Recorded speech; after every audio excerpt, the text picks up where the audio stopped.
Innal hamdalillah, assalatu wassalamu ala Rasulillah Sayyidina Muhammad ibn Abdullah wa alihi wa sahbihi wa man walah, amma ba'd. Subhanaka la ilma lana illa ma 'allamtana innaka antal alimul hakim. Rabbi syrah li sadri wa yassir li amri wahlul 'uqdatam min lisani yafqahu qawli. Allahumma salli ala Sayyidina Muhammad al-Fatih lima ughliq wal khatimi lima sabaq nasiril haqqi bil haqq wal hadi ila siratikal mustaqim wa ala alihi haqqa qadrihi wa miqdarihi al-azim. Allahumma anfa'na bima 'allamtana wa 'allimna alladhi ma yanfa'una. Allahumma faqihna fid din wa 'allimna at-ta'wil. Allahumma inna nas'aluka 'ilman nafi'an wa rizqan wasi'a wa na'udzubika min 'ilmin la yanfa' min qalbi la yakhsha'. Allahumma aftah alaina futuhal arifin warzuqna fahman nabiyyin wa hifzal mursalin wa imanal muttaqin ya arhamar rahimin. Allahumma nawwir qulubana bi'ilmik wastamil abdanana fi ta'atik. Allahumma nawwir qulubana binuri ma'rifatik wa tahhir qulubana an ghairik. Allahumma rzuqna wa hubbaka wa hubba rasulik. Allahumma akhrij min qulubina kulla qadar lid dunya wa kulla mahallin lil khalq yamilu bina ila ma'siyatik aw yushghiluna an ta'atik aw yahulu bainana wa baina tahaqquqi bi ma'rifatikal khassah wa mahabbatikal khalisah. Allahumma aftah alaina fathan qariba fi ulumil aqliyati wan naqliyah bi jahi sayyidina wa maulana Muhammadin khairil bariyah sallallahu alaihi wasallam. Alhamdulillahi rabbil alamin. Alhamdulillah, segala puji bagi Allah Subhanahu wa taala, pencipta tujuh petala langit dan tujuh petala bumi dan segala pembendaharaan yang berada di antaranya. Selawat dan salam ke atas Nabi junjungan besar kita, kekasih kita Nabi Muhammad sallallahu alaihi wasallam, dan ke atas ahli keluarga baginda, dan ke atas para sahabatnya, dan ke atas mereka yang mengikuti jalan mereka yang terdahulu dengan cara yang terbaik sehingga hari kiamat. Alhamdulillah, muslimin muslimat yang dirahmati dan diberkati Allah Subhanahu wa taala, syukur kita pada malam yang berbahagia ini dihimpunkan lagi di dalam kuliah bulanan untuk kita bermuzakarah kitab Allah, Syariat dan Hakikat, yakni bagaimana kita dapat mengenal Allah secara syariat dan secara hakikat. Suatu penghuraian karangan Walid Ibrahim Al-Malik hafizahullah. Mari kita bacakan ummul kitab dan hadiahkan kepada beliau dengan niat mudah-mudahan Allah kurniakan kita keberkatan ilmu, dibukakan kefahaman zahir dan batin, dan dicurahkan ke dalam dada kita seperti mana yang telah dilimpahkan ke dalam dada beliau. Wa ila hadratin nabiyil mustafa sallallahu alaihi wasallam. Al-Fatihah. A'udzu billahi minasyaitonir rajim. Bismillahirrahmanirrahim. Alhamdulillahi rabbil alamin, arrahmanir rahim, maliki yaumiddin, iyyaka na'budu wa iyyaka nasta'in, ihdinas siratal muttaqim, siratal ladzina an'amta 'alaihim ghairil maghdubi 'alaihim waladdallin. Amin. Baik, kita masuk fasal yang pertama, iaitu iman, Islam dan ihsan. Itu tajuk utamanya. Dan iman, Islam dan ihsan adalah tiga rukun agama, ya. Iman, Islam dan ihsan, ini tiga rukun agama. Ada berapa rukun agama? Ada tiga. Yang pertama iman, yang kedua Islam, yang ketiga ihsan. Jadi seluruh ajaran agama kita berada dalam tiga lingkungan utama ini: lingkungan iman, lingkungan Islam dan lingkungan ihsan. Dan seluruh ilmu agama semuanya balik kepada ketiga-tiga ilmu ini. Iman adalah berkaitan dengan i'tiqad, akidah, kepercayaan kita, hal-hal yang berkaitan dengan kepercayaan, iman, keimanan, keyakinan. Islam adalah berkaitan dengan hukum hakam, melaksanakan hukum hakam Allah Subhanahu Wa Taala, perundangan Islam, melaksanakan perintah Allah Subhanahu Wa Taala, seperti mana yang dibincangkan dalam ilmu fiqh. Jadi Islam ini ilmu yang membincangkannya ilmu fiqh, sebab ilmu fiqh itu ilmu perundangan Islam, ilmu berkaitan hukum hakam Islam yang merangkumi segenap aspek kehidupan manusia, ya. Dan kemudian ihsan adalah aspek rohani, aspek batin. Maka setiap daripada perkara-perkara dalam iman dan Islam ada aspek batinnya, dan aspek batin itu dibincangkan di dalam ihsan, dan ilmu yang membincangkannya dinamakan ilmu tasawuf. Ilmu tasawuf.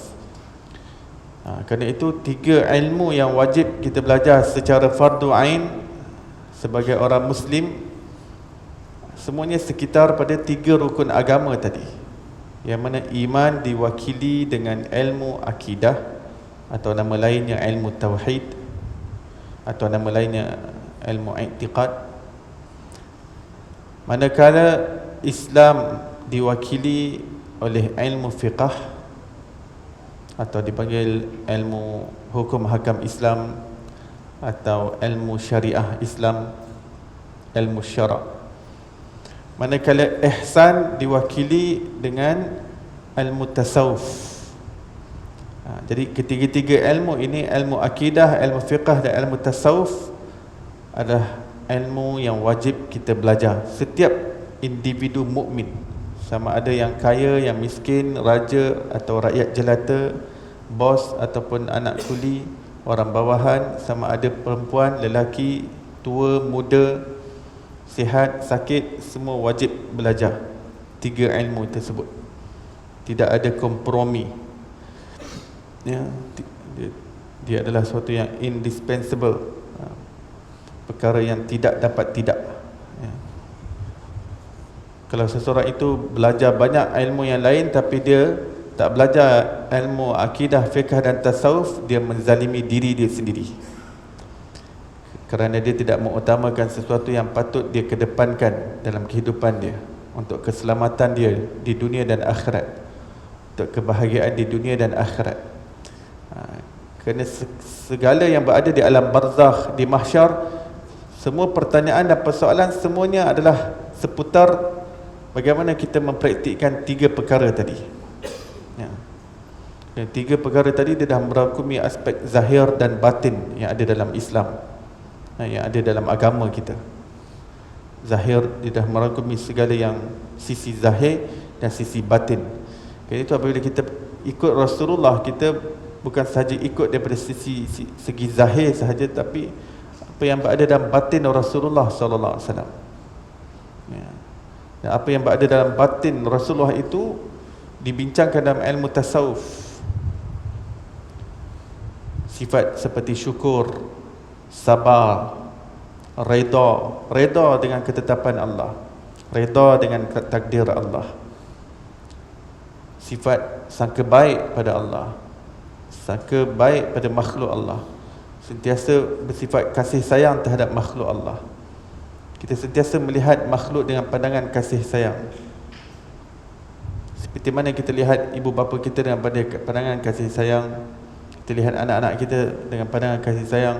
Demikian seluruh makhluk ini, segalanya adalah kesan perbuatan Allah Subhanahu Wa Taala. Bagaimana kita lihat makhluk Allah dengan pandangan kasih sayang, hati yang penuh dengan prihatin, simpati, penuh dengan rahmah, hati yang ada sifat tawakal, sifat yakin, sifat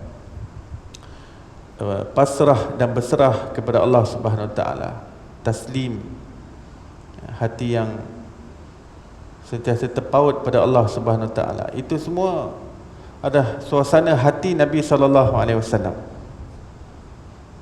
Dan perbincangannya di dalam ilmu apa? Ilmu tasawuf, ya. Baik. Kunci rukun iman. Bermula agama dengan wajib beriman dengan rukun iman yang 6, iaitu yang pertama beriman kepada Allah, kedua beriman kepada Rasul, ketiga beriman kepada malaikat, keempat beriman kepada kitab, kelima beriman kepada hari akhirat, yang keenam beriman kepada qada dan qadar. 6 rukun iman. Tadi kita kata agama ada 3 rukun, kan? Agama ada 3 rukun: iman, Islam dan ihsan. Kemudian setiap daripada satu itu ada rukunnya yang lain. Iman ada 6 rukun, Islam ada 5 rukun, dipanggil 5 rukun Islam, dan ihsan ada 3 rukun ihsan. Tetapi rukun ihsan ni kita tak biasa dengar, sebab pengajian ilmu tasawuf jarang dibincangkan dengan mendalam, ya. Ada satu negeri tu dia kata ilmu tasawuf macam ayam acak. Negeri mana tak tahu. Jadi daripada awal lagi dah sangka buruk kepada ilmu tasawuf. Dia menganggap ilmu tasawuf ni macam ayam longkang ni. Macam mana dia nak menghayati ilmu tasawuf, macam mana dia nak fahami ilmu tasawuf kalau awal-awal lagi sudah memandang remeh kepada ilmu tasawuf.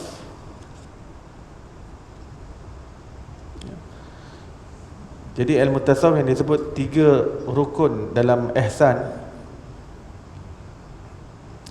Rukun yang pertama dipanggil sebagai musyahadah, iaitu an ta'budallah ka'annaka tarah. Itu kita menjadi hamba Allah yang seolah-olah melihat Allah. Itu dipanggil musyahadah. Dan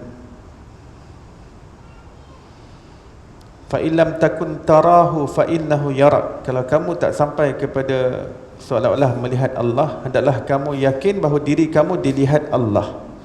Jadi memiliki perasaan bahawa Allah melihat kita, itu dipanggil muraqabah. Itu rukun iman rukun ihsan yang kedua.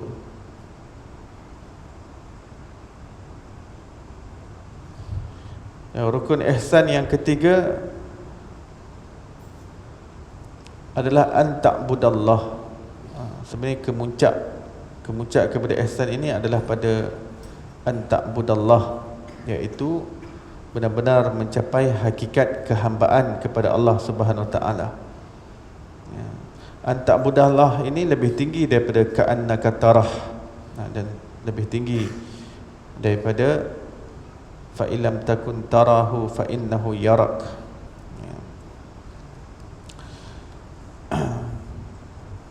Baik. Tadi 6 rukun iman, yang tu kita semua kena belajar tentang huraian apa yang dimaksudkan beriman kepada Allah, daripada sudut apa kita nak kena faham di sebalik beriman pada Allah, percaya kepada Allah. Di situ kita akan belajar sifat-sifat Allah. Kita akan belajar tentang perbuatan Allah. Kemudian dilanjutkan dengan nama-nama Allah. Itu huraian yang berada di sebalik beriman kepada Allah. Kita belajar mengenai sifat-sifatnya, zatnya, nama-namanya, perbuatannya. Dan beriman kepada Rasul pun begitu.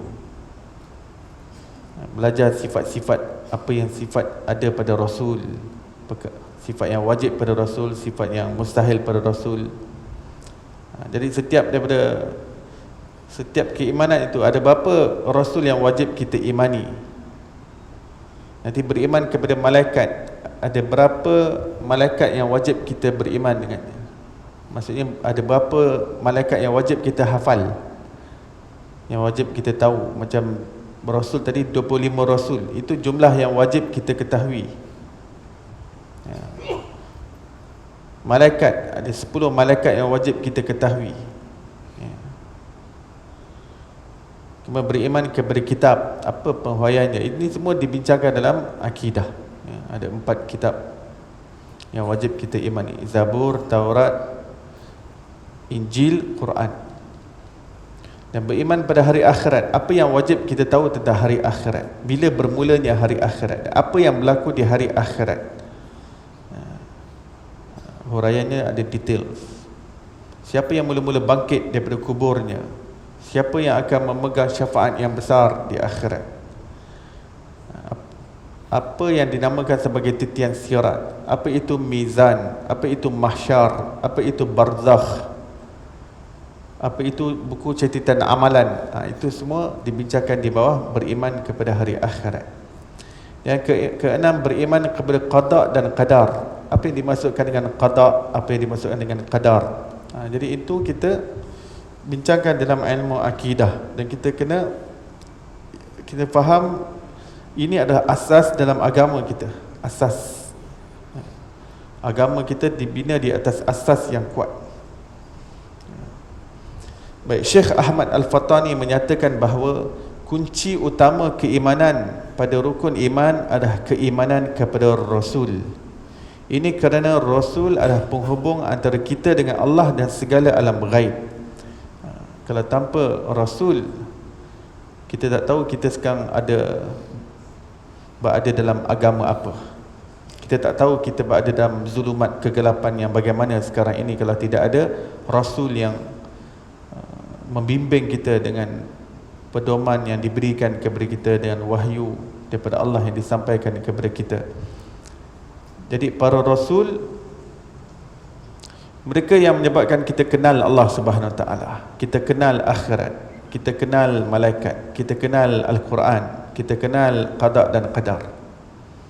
Sebab itu Syekh Ahmad Al-Fatani yang merupakan ulama besar, ulama besar, walaupun beliau berasal daripada alam Melayu, tetapi nama beliau besar dalam kerajaan Turki Uthmaniyah pada zamannya. Jadi beliau banyak dapat projek untuk kumpulkan kitab, buat kajian ilmu, dapat geran daripada kerajaan Turki Uthmaniyah. Kerana nama Syekh Ahmad Fatani ni bukan nama besar di alam Melayu sahaja. Di dunia Mekah, Madinah, Haramain, Mesir, nama Syekh Ahmad Fatani besar. Beliau menguasai lebih kurang 47 bidang ilmu. Satu individu kuasai 47 bidang ilmu. Antaranya ilmu agama dengan segala subjek-subjek ilmu agama. Kemudian beliau menguasai ilmu fizik, ilmu sains, ilmu politik, ilmu ekonomi, ilmu kesenian, ilmu budaya, ilmu kejahteraan, ilmu pentadbiran, ilmu perubatan, ilmu bedah, ilmu fizik. Dan beliau ada ilmu untuk hasilkan emas 24 karat dengan menggunakan bahan campuran yang bukan daripada emas, tapi dengan kimia.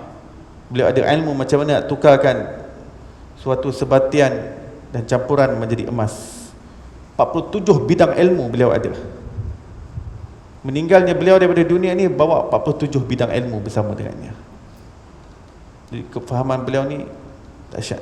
Pengarang Faridatul Faraid, kitab akidah yang sangat ternama di alam Melayu kita, dipanggil Pati Faridah. Kitab Pati Faridah ni orang-orang pondok sangat terkenal dengan kitab ini. Kitab Pati Faridah, nama asalnya Faridatul Faraid. Siapa pengarangnya? Syekh Ahmad Fatani. Beliau mengarang lebih kurang 160 kitab. Alim besar. Jadi beliau berkata, kunci utama keimanan adalah beriman kepada Rasul. Daripada segi kepentingan, yang paling penting iman kepada Rasul. Kerana apa? Kalau seseorang itu goyang keimanannya kepada Rasul, dia akan goyang keimanannya pada Allah, pada malaikat, pada kitab, pada hari akhirat, pada qada dan qadar, dan kepada Rasul-Rasul yang lain. Kerana yang bawa semua berita tu sampai pada kita melalui Rasulullah sallallahu alaihi wasallam.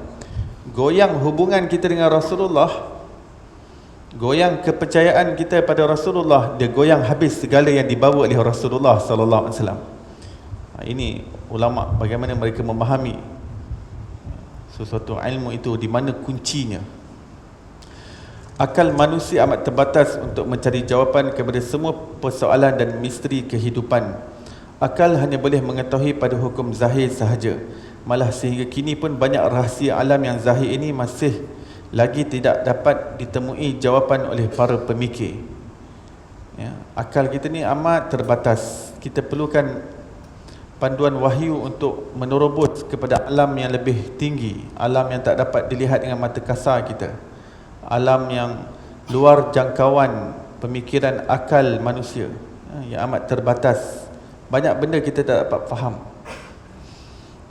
banyak benda kita tak dapat faham dalam kehidupan ini, kan lagi benda-benda yang gaib, benda-benda yang berada di misteri di sebalik sana. Jadi kita perlukan ilmu-ilmu yang dibawa oleh Rasulullah SAW, kerana ilmu yang dibawa oleh Rasulullah adalah berpandukan wahyu.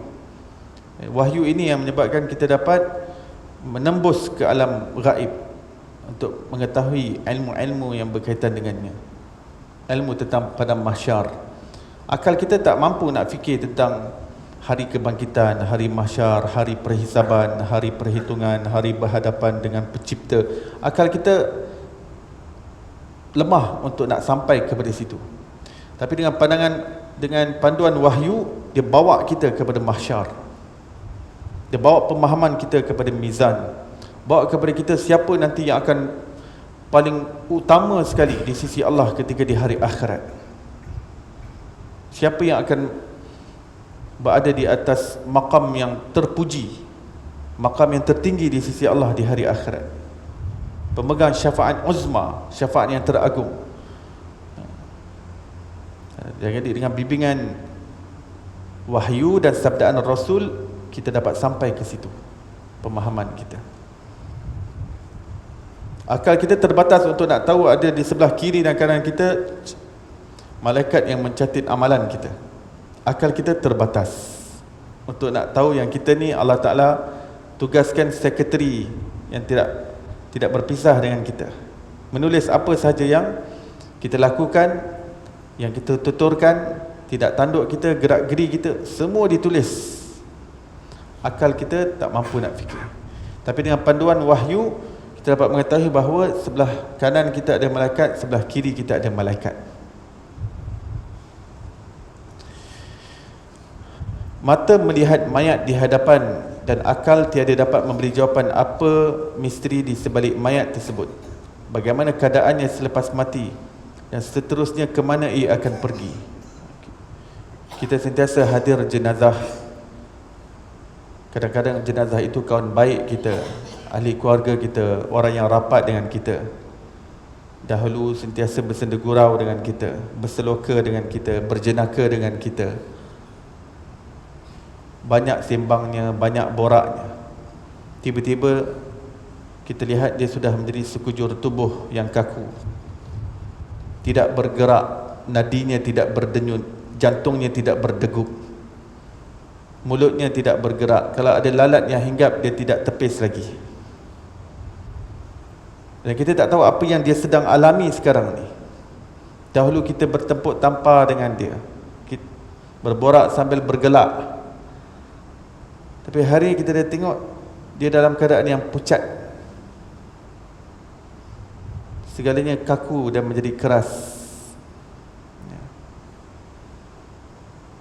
Kita boleh lihat mayat, tapi kita tak tahu apa yang dia sedang alami di alam sana, apa yang dia sedang nampak, apa yang sedang disaksikan, apa yang dia sedang rasakan.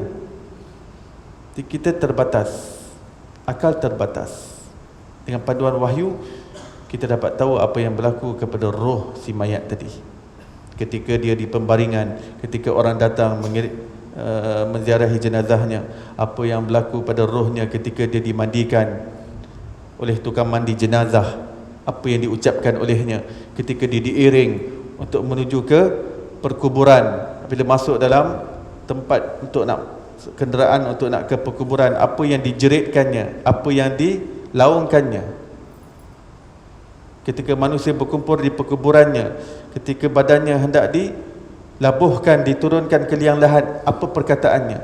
Akal terbatas untuk nak mengetahui perkara tersebut, tetapi dengan panduan wahyu kita dapat tahu apa yang berlaku pada roh tersebut. Dan apabila sudah dikebumikan, tanah demi tanah dicampak ke dalamnya, dikambus, kemudian manusia demi manusia meninggalkan kubur tersebut sehingga orang yang terakhir. Dan apabila orang yang terakhir meninggalkan kubur tersebut selepas 7 langkah daripada kubur tersebut, apa yang berlaku kepada dia di alam barzakh? akal kita tidak dapat, terbatas untuk nak memahami alam barzakh. Tapi dengan panduan wahyu kita mengetahui ada alam yang kita hidup di balik sana. Selepas kita tinggalkan dunia ini, maut hanyalah jambatan perantaraan untuk kita hidup pula di alam sana, alam barzakh. Dengan panduan wahyu kita dapat tahu apabila 7 langkah yang terakhir orang meninggalkan kita, datang 2 malaikat bernama Munkar dan Nakir untuk menyoal kita. Ada interrogation antara kita dengan malaikat Munkar Nakir. Tanpa Rasul, manusia akan bertuhan dengan khayalan akal sehingga timbul pelbagai ajaran yang disandar pada agama, seperti adanya dewa-dewa di langit, inkarnasi yakni kelahiran semula dan lainnya, sedangkan ia sama sekali jauh dengan hakikat agama. Jadi bila manusia cuba hanya bersandar kepada akal untuk memahami apa yang berlaku di balik alam sana, maka dia akan memikirkan sesuatu yang hanya ikut keterbatasan akal dia, dan dia hanya berkhayal tanpa panduan wahyu. Dia hanya berkhayal. Dia tengok kucing ni macam perangai arwah suami dia, tata suami aku kot. Ni khayal ya. Sebab dia cuba gunakan akal yang terbatas. Tengok kucing ni, rupa dia macam rupa arwah kawan dia. Entah ni arwah kawan dia jadi kucing, hidup balik dalam bentuk kucing, perangai pun sama.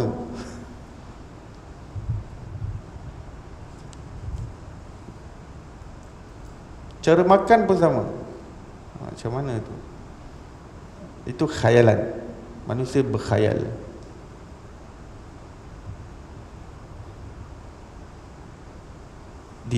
Sebelum Rasulullah lahir di Mekah, orang-orang Arab jahiliah mereka tawaf Kaabah ya. Sebab Kaabah ni dibina oleh moyang mereka, Nabi Ibrahim. Jadi mereka tawaf. Tapi sebab tidak ada Rasul yang membimbing mereka, jadi mereka fikir dengan akal mereka. Mereka kata kalau kita tawaf dalam keadaan pakai pakaian, kita tak tahu pakaian kita ni sumber daripada apa. Sebab Kaabah ni rumah suci Tuhan, kita jangan buat main-main. Jadi ginilah, sebab kita tak tahu sumber rezeki, jadi kita tak nak tawaf rumah Tuhan kita ni dalam keadaan kita bawa benda yang haram, benda yang syubhat. Jadi dia fikir apa? Kita tawaf telanjang ya, tanpa surat benang ya. Jadi kalau Rasulullah tak lahir, sampai sekarang kita akan lihat orang tawaf Kaabah dalam keadaan telanjang. Sebab manusia fikir dengan akal dia macam tu. Sampai sekarang akan ada tradisi daripada Arab jahiliah bahawa kalau kita pakai pakaian kita tak tahu, walaupun bentuk ihram sekalipun, kita tak tahu pakai ihram tu tatah daripada sumber rezeki yang dah bercampur riba, dah bercampur benda-benda yang syubhat ya. Tapi Rasulullah lahir, Rasulullah betulkan balik, luruskan balik agama Hanif. Agama Hanif yang dibawa oleh Nabi Ibrahim, Rasulullah teruskan balik, dan Rasulullah lengkapkan, sempurnakan agama tanzil, agama yang diturunkan oleh Allah kepada manusia ya. Baik, agama ialah pengetahuan yang disandarkan kepada Rasul dan kitab Allah yang diturunkan kepada mereka. Justru itu manusia amat berhajat pada Rasul untuk memberi jawapan bagi segala persoalan akal.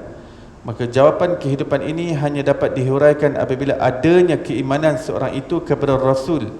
Hal ini kerana pada Rasul Allah memberi penglihatan dan pengetahuan tentang hakikat diri manusia, rahsia alam zahir dan alam gaib.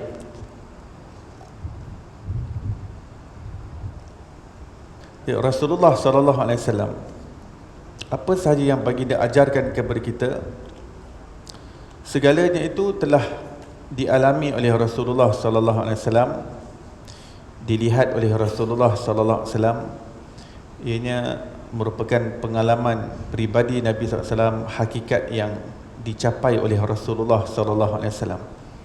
Rasulullah tidak sampaikan apa-apa kepada kita, melainkan Rasulullah sudah pun melihatnya, menyaksikannya, merasainya, mencapainya, memperolehinya. Dia menjadi hakikat diri Nabi sallallahu alaihi wasallam, ia menjadi identiti diri Nabi sallallahu alaihi wasallam. Ya.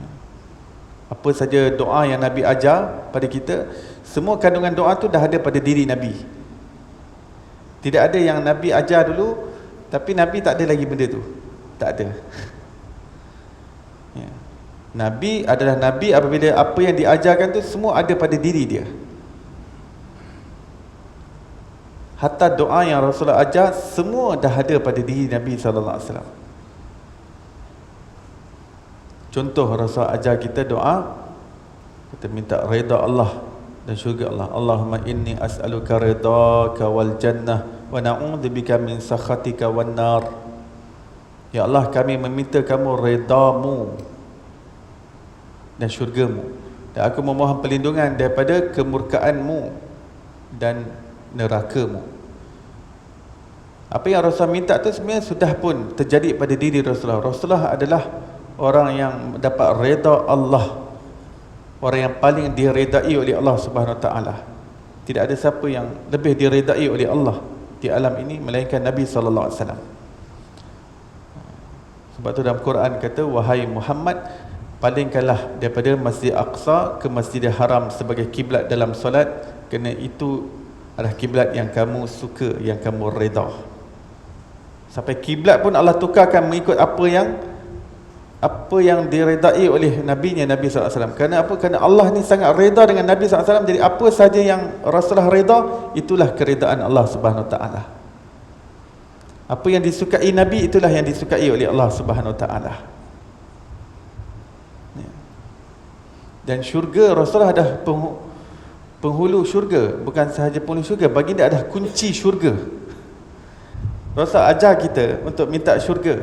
Rasulullah pun minta syurga. Tapi Rasulullah minta syurga ni sebenarnya dalam keadaan baginda dah sebenarnya kunci syurga. Bukan pemegang kunci syurga ya. Rasulullah bukan pemegang kunci syurga. Rasulullah, he himself is the key of Jannah. He is not the holder of the key. He himself is the key of Jannah. He himself. Without him, the door of Jannah will not be open to anyone else. To that Nabi and to those Nabi, no. Rasulullah is the key. Orang yang ada ilmu makrifat faham Rasulullah sebagai pintu syurga, ianya menjadi pintu kepada suatu kefahaman yang lebih mendalam dan halus. Ya, sebab setiap perkara yang menjadi hakikat diri Nabi SAW, seseorang yang ada kehalusan dalam makrifat, dia akan tenggelam dalam kesan perbuatan Allah itu dengan lebih mendalam dalam lautannya. Ya.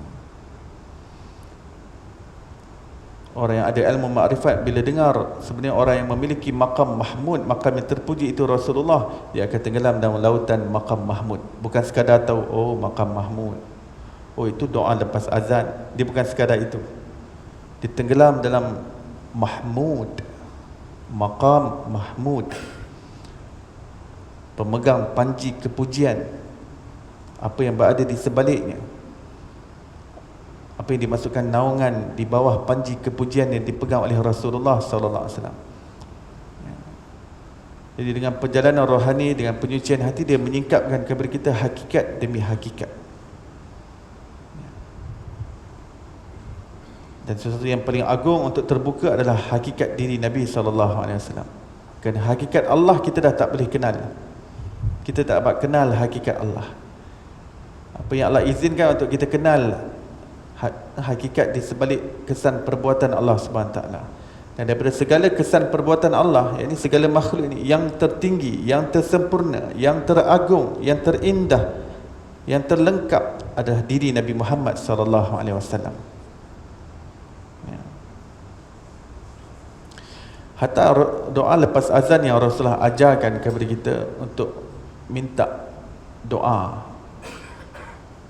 Kita doa Ya Allah, kurniakanlah maqam mahmud pada Rasulullah. Ya Allah, kau kurniakanlah wasilah kepada Rasulullah. Ya Allah, kau kurniakanlah kelebihan dan ketinggian darjat kepada Rasulullah. Wa ba'athul maqam al-mahmud alladhi wa'ata. Allahumma rabb hadhihi ad-da'wati tammah salatul qa'imah ati sayyidina Muhammadin wasilah wal fadilah wasyaraf wad darajatal 'aliyatar rafi'ah wa ba'athul maqam al-mahmud.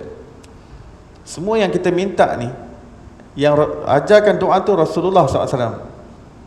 Rasulullah suruh kita minta pada Allah, ya Allah, ke akhirat nanti satu orang makhluk yang kau janjikan untuk dijadikan wasilah, untuk jadi perantara antara Allah dan sekian makhluk, ya Allah, kau kurniakanlah itu pada Nabi SAW. Dalam keadaan Rasulullah dah tahu pemilik wasilah adalah Nabi SAW, pemilik fadilah, syaraf, kemuliaan yang tertinggi, semua milik Rasulullah. Rasulullah dah tahu baginda berada di atas maqam mahmud. Ulama tafsir mengatakan maqam mahmud ni adalah maqam yang mana di hari akhirat seorang yang diberi maqam mahmud akan duduk di atas arasy Allah Subhanahu Wa Taala, akan duduk di atas arasy. Dan ulama telah sepakat untuk mengatakan yang duduk di atas arasy Allah di hari akhirat adalah Nabi Muhammad sallallahu alaihi wasallam. Itu maqam terpuji, pemegang syafaat yang paling terbesar. Tapi kenapa Rasulullah ajarkan kita? Kerana Rasulullah nak kita ambil bahagian di dalam keberkatan Nabi sallallahu alaihi wasallam. Keberkatan baginda adalah pilihan Allah yang teragung. Nak manusia ada saham sekali. Saham. Contohnya ya, konsep selawat. Konsep selawat ni adalah doa kita kepada Allah agar Allah merahmati Nabi sallallahu alaihi wasallam. That is the concept of selawat, concept of durud. Reciting durud is asking Allah Subhanahu Wa Taala that He shower His mercy upon Nabi Muhammad sallallahu alaihi wasallam. Whereas Nabi sallallahu alaihi wasallam is the mercy of the alamin, the mercy of the whole universe, rahmatan lil alamin. He doesn't need more rahmat from makhluk. Kerana baginda adalah rahmatan lil alamin. Buat apa baginda rasa lacking rahmat lagi, nak minta umat semua banyak-banyak selawat ke atas aku, ya Allah rahmati aku, ya. Allahumma salli ala sayyidina Muhammad, ya Allah limpahkanlah rahmat kepada Nabi SAW. Itu maksud selawat. Selawat maksudnya doa rahmat. Allahumma salli ala. Rasulullah ajar kita untuk berselawat kepada Nabi. Bukan bermakna Rasulullah ini tak cukup rahmat, lacking, shortage of rahmat. Tak, baginda rahmatan lil alamin. Seluruh alam ni dilingkungi dan diliputi oleh rahmat Nabi sallallahu alaihi wasallam. Segalanya diselubungi dengan kerahmatan Nabi sallallahu alaihi wasallam. Rasulullah ajar kita untuk berselawat, untuk kita partake, untuk dapat tempias daripada rahmat Nabi sallallahu alaihi wasallam. Caranya dengan kita berdoa kepada Allah agar Allah merahmati Nabi sallallahu alaihi wasallam. Itu hanya sebagai mekanisme saja untuk kita dapat tempias rahmat. Whereas Nabi sallallahu alaihi wasallam adalah orang yang paling dirahmati oleh Allah Subhanahu wa taala. Tapi Rasulullah jadikan orang-orang yang berselawat ke atas rahmatan lil alamin, kebaikan itu kembali balik kepada orang yang berselawat dalam bentuk syafaat. Dalam bentuk syafaat. Sebab syafaat ni pun adalah it is kind, or is a form of the rahmat of Allah Subhanahu wa taala. It is a branch of the mercy of Allah Subhanahu wa taala. Syafaat just another form. It is a manifestation of the mercy of Allah Subhanahu wa taala. Jadi rahmat Allah tu sifat dia luas, tapi dia punya penjelmaan dia tu, penzahiran dia tu syafaat Nabi SAW.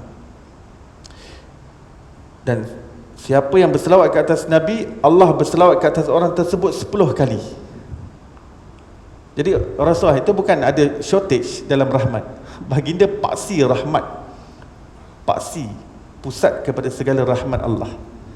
Tapi Rasulullah nak panggil siapa yang nak partake, dalam mesti yang Allah Ta'ala anugerahkan pada aku ni, siapa yang nak ambil saham sekali, siapa nak share sekali. Rasulullah kata banyakkan selawat. Siapa banyak selawat, dia paling dekat dengan aku. Bila paling dekat dengan aku mudah bagi syafaat pada dia.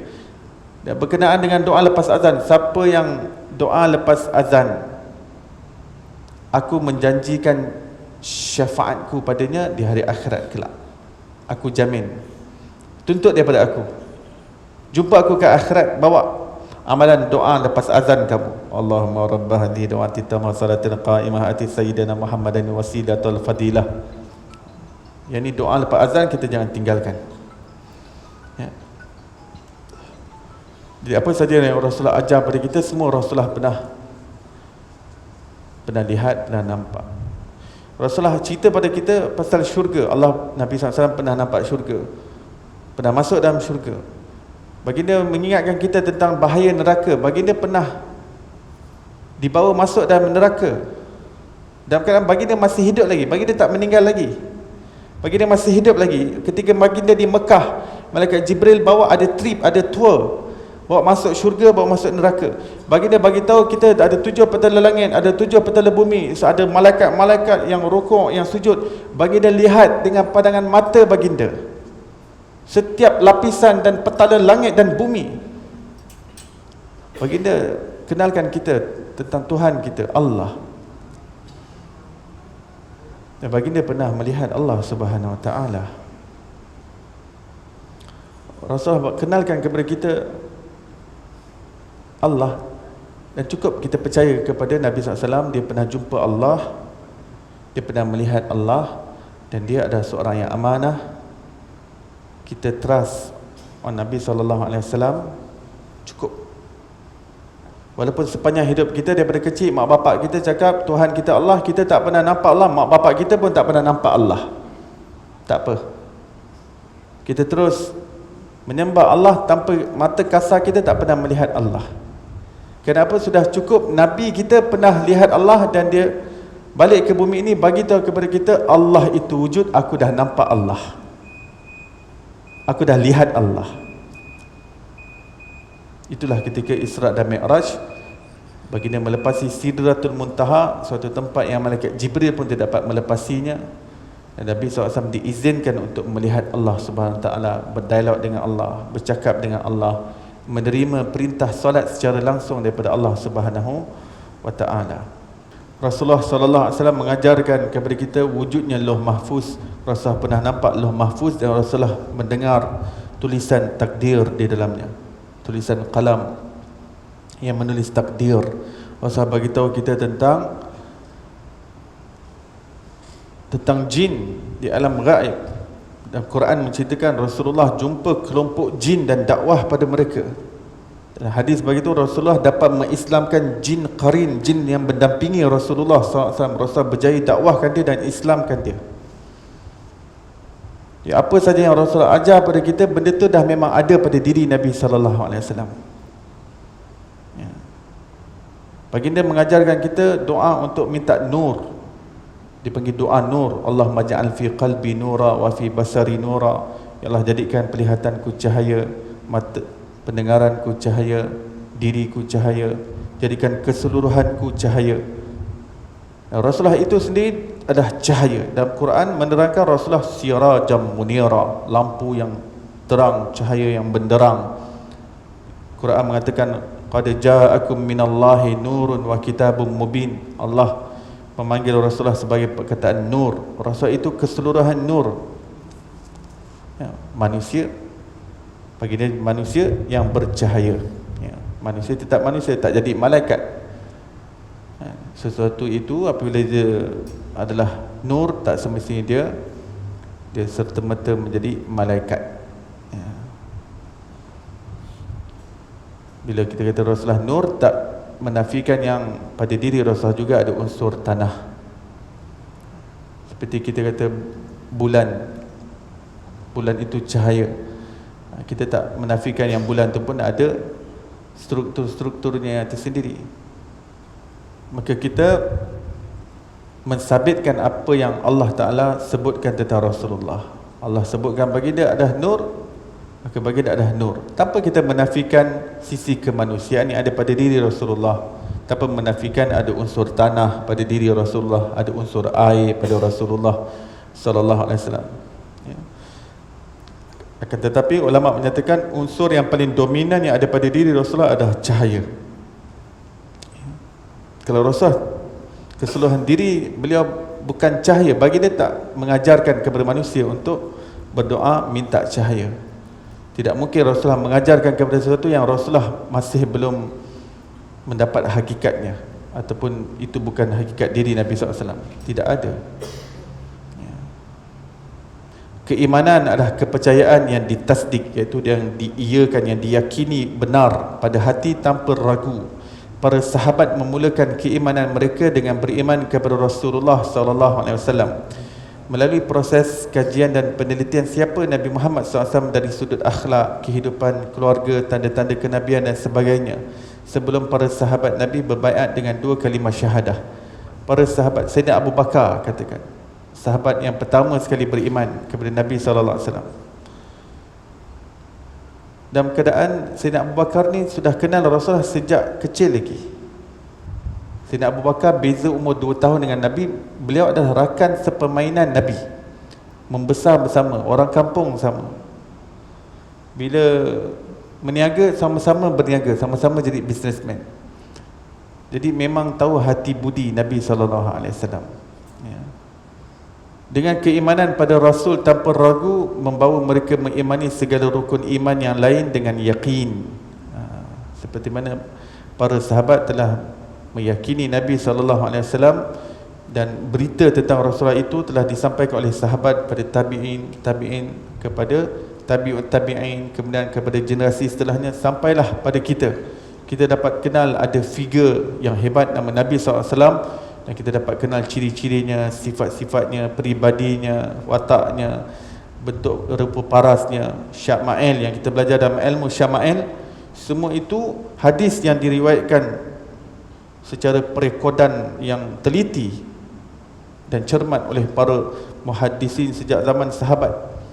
Sahabatlah yang bagi tahu tentang bagaimana Nabi SAW, bagaimana akhlak Nabi SAW. Sampai sekarang saat ini kita berterima kasih dan berhutang budi pada para sahabat yang bagi tahu pada kita yang Rasulullah ini orangnya sangat tampan, sangat bercahaya, sangat berseri, suka senyum. Rambut beliau ikal mayang, tidak terlalu kerinting, tidak terlalu kaku. Wajahnya tidak terlalu gelap dan tidak terlalu putih kapur albino, tetapi berseri cerah bercampur dengan kemerahan. Hidung mancung, bidang bahu Rasulullah, dadanya lebar. Ketinggiannya sederhana daripada kalangan kaumnya, tidak terlalu tinggi lampai dan tidak terlalu rendah. Baginda tidak terlalu gemuk kedempul dan tidak terlalu kurus kedengking, tapi badannya sederhana, sasa dan tidak buncit, kerana dada dan perut Rasulullah SAW adalah sekata. Bila Rasulullah berjalan, badan baginda akan bongkok sedikit. Bila baginda bercakap dengan orang, kalau orang itu daripada kanan, baginda akan alihkan semua badannya ke arah orang tersebut. Kalau orang daripada arah kiri ingin berbicara dengan Rasulullah, Rasulullah akan alihkan semua badan Rasulullah dan menghadap kepada orang tersebut. Kita dapat tahu tentang berapa banyak uban yang ada kepada Rasulullah SAW. Siapa tokoh yang direkodkan secara tepi inci seperti ini? Mak bapak kita ada berapa uban? Tak payah mak bapak kita, Akhir Mat Noh ada berapa uban di janggut? Finish. Tak tahu. Tapi para sahabat sampai berapa uban pun mereka ambil prihatin supaya ilmu tu sampai pada kita. Ini orang ni ada yang kami nampak, kami lihat, kami kenal wataknya. Untuk kita percaya walaupun kita tak jumpa Rasulullah, inilah keimanan.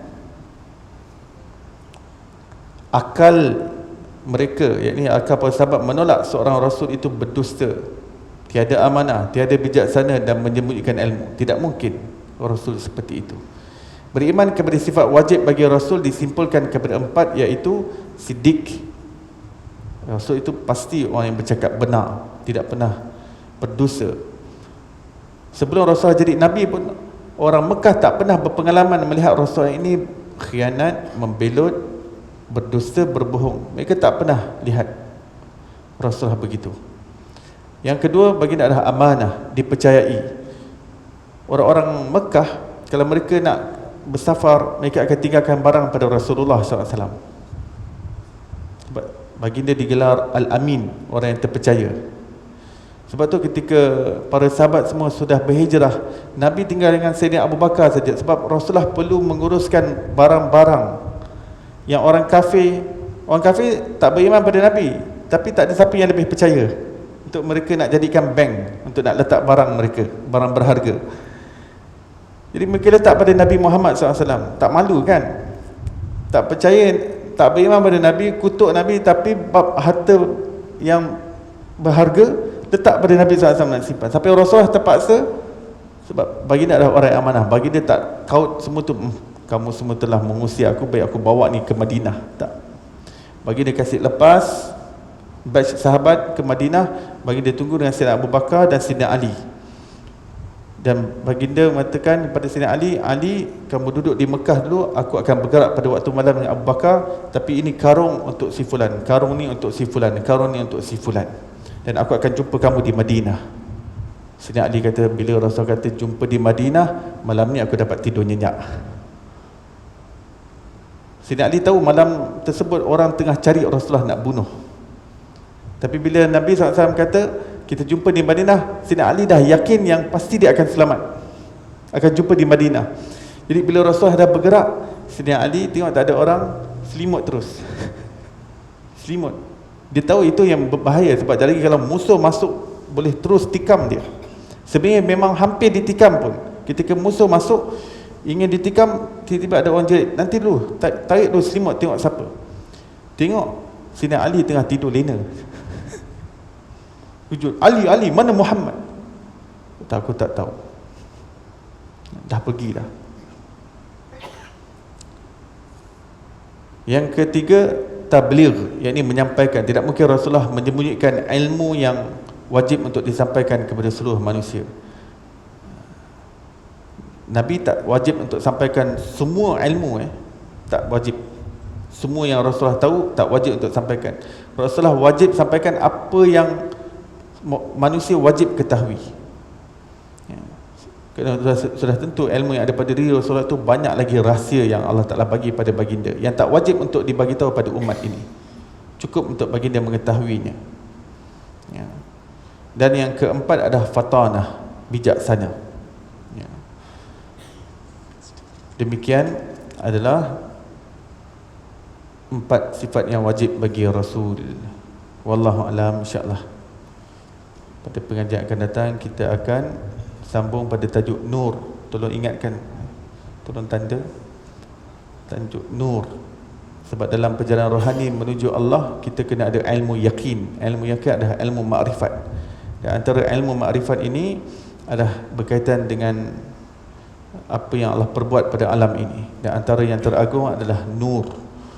Dan Nur yang teragung adalah Nabi Muhammad SAW. Dan kita ingin mengkaji apakah ahli tafsir Quran, tafsir Jalalain, tafsir Qurtubi, tafsir Tabari, tafsir Ibnu Kathir yang membincangkan berkenaan dengan Nur Nabi Muhammad sallallahu alaihi wasallam. Sampai di situ insya-Allah, mudah-mudahan Allah Taala bukakan pintu hati kita kepada ma'rifatullah, menambahkan kita ilmu yakin yang membawa kepada ainul yakin, daripada ainul yakin membawa kepada haqqul yakin. Mudah-mudahan Allah kurniakan kita kesudahan yang baik dan menjauhkan kita daripada kesudahan yang buruk. Wassallallahu ala sayyidina Muhammadin wa ala alihi wasallam. Alhamdulillahirabbil alamin. Baik, kita tangguh majlis kita dan tasbih kifarah dan surah wal asr.